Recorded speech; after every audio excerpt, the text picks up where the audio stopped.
Welcome to North Carolina Weekend. I'm Deborah Holt-Noel. For collectors of Civil War memorabilia, there's nothing like the real thing.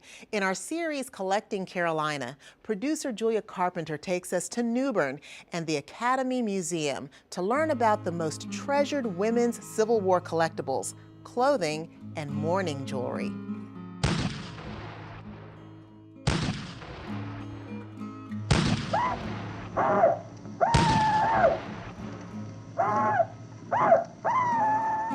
Early in the Civil War, in March 1862, the Union Army took New Bern. Able-bodied men went up and joined the Confederate Army, and women and children fled if they could. African Americans stayed for an education and jobs, but Confederate sympathizers, well, they suffered.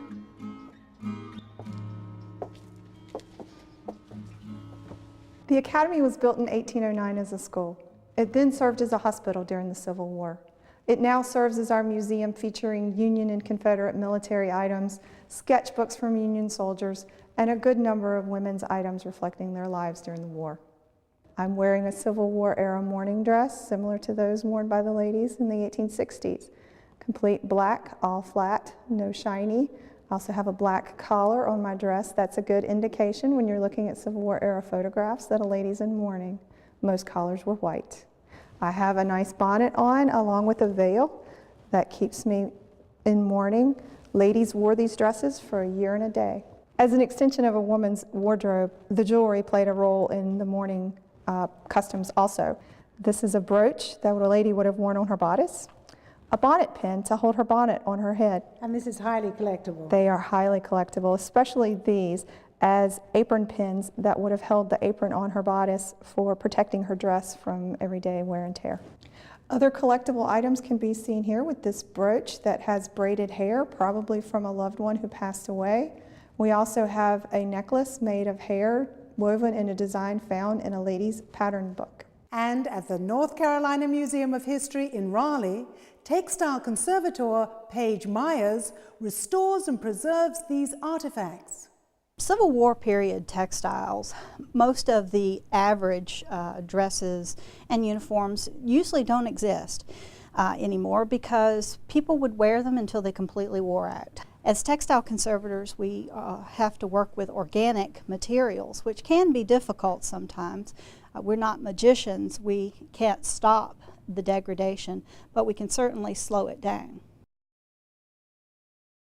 When Sherman marched through North Carolina, he led a great path of destruction, and that included sewing machines and other instruments for women's livelihood. This is a great example of what your average woman would wear, and it certainly is not the Civil War ideal of Scarlett O'Hara. This particular dress is one that was worn by Betsy Williams of Nash County, and we think that she wore it in the early 1860s. So this is a very rare piece indeed because it has survived intact. It hasn't needed very much conservation over the years because fabric is so tightly woven. I'm wearing a wool day dress now that's representative of what women in the African American and the white communities would have worn. I have a nice bonnet on to go to town, as well as a white collar that's replaceable. And I also have all the things underneath that are appropriate, from my drawers or my pantaloons to my stockings and my leather boots.